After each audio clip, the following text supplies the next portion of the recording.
ஒரு பப்ளிக்கில் ஒரு பொது இடத்தில் கேவலமாக நடந்து கொள்கிறார்கள்.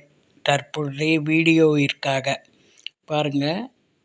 இவன் ஒரு பட்டில் 2 பட்டிலையும் ஒரு பலூனை கட்டிட்டு அங்கே உள்ளவர்கள் முன் நின்று எவ்வளோ அசிங்கமாக பண்ணிகிட்ருக்கான் பாருங்கள். அதுவும்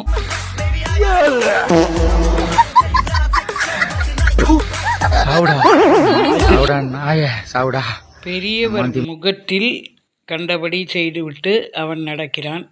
அங்கு உள்ளவர்கள்லாம் அது சிரித்து கொண்டு வெட்கப்பட்டு கொண்டு தனிமையில் உள்ளார்கள். இதை எதிர்த்து கேட்டு அவனை 4 அறைய வேண்டாம்.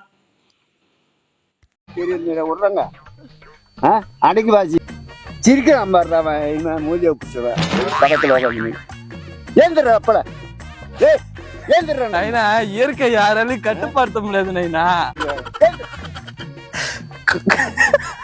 நைனா புரு புரு புரு புரு புருன்றா எங்க வயசான உட்காந்துருக்காங்க இல்ல எடைய போயண்டா எடைய போடா ஏந்து. சரி நானு இதுக்கப்புறம் விட்டா கேளு. என்ன இப்படி அசிங்கப்படுத்துறா சொல்லுவாங்க சும்மா சொல்லி அப்படியே எப்பா ஒண்ணு முடியல படு எங்கன்னா போய் படு.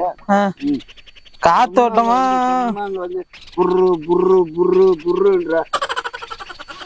உன் பேர் என்ன பேரு? என் பேரு கலிவர்தான். கலிவர்தனா? பேரை வாங்கிட்டு போய் என்ன பண்ண போற? பேரை வாங்கிட்டு போ. உன் பேர்ல மாமா கோவம் வந்துருச்சு. கோவப்படாது நைனா. என்கிட்ட கோவப்படுறதால 1 ரூபா புண்ணியம் இல்ல. யார கேக்குறாரு எங்க உட்காந்து ஏந்து ஏதே போ. சரி சரி சரி. மாடுனா ஆடுனா நான் ஒரு 10 ஆடு. மாடு மயிறு மேயுது போடா ஏந்துடுறா. வந்து உக்காந்தியா போலியா வந்து மூஞ்சில விட்டுன்னு ஆடு மேய்க்கிறனா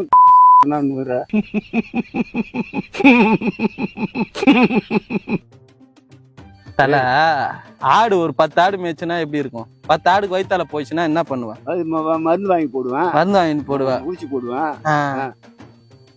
அருமையா இருக்கு. நீ ஆஸ்பத்திரிக்கு போறதானே என்ன போனா நான் போன ஆட்டுக்கு போற ஊசி உனக்கு போடுறேன் காட்டு. வர்றதுக்கு வீட்டுக்கு வா உனக்கு போட்டு விடுறேன். வயிற்றால போறத நிக்கிறேன். பின்னால போறத தடுக்க முடியுமா? நான் ஆட்டுக்கு போறத எனக்கு போடுறேன்ற இந்த மாரி அட்டகாசமான ஏந்துடுறேன் உன்னை கையெட்டு. பிராங்க் வீடியோ போடுகிறோம் என்று தேவையில்லாமல் கிராமத்து வயதானவர்களை வெறுப்பேற்றுகிறார்கள். இதற்கெல்லாம் லைக் போடுகிறீர்களே, கேவலமாக இல்லை? இந்த வீடியோவெல்லாம் செருப்பால் அடிக்க வேண்டாம். சாவுடா நாய.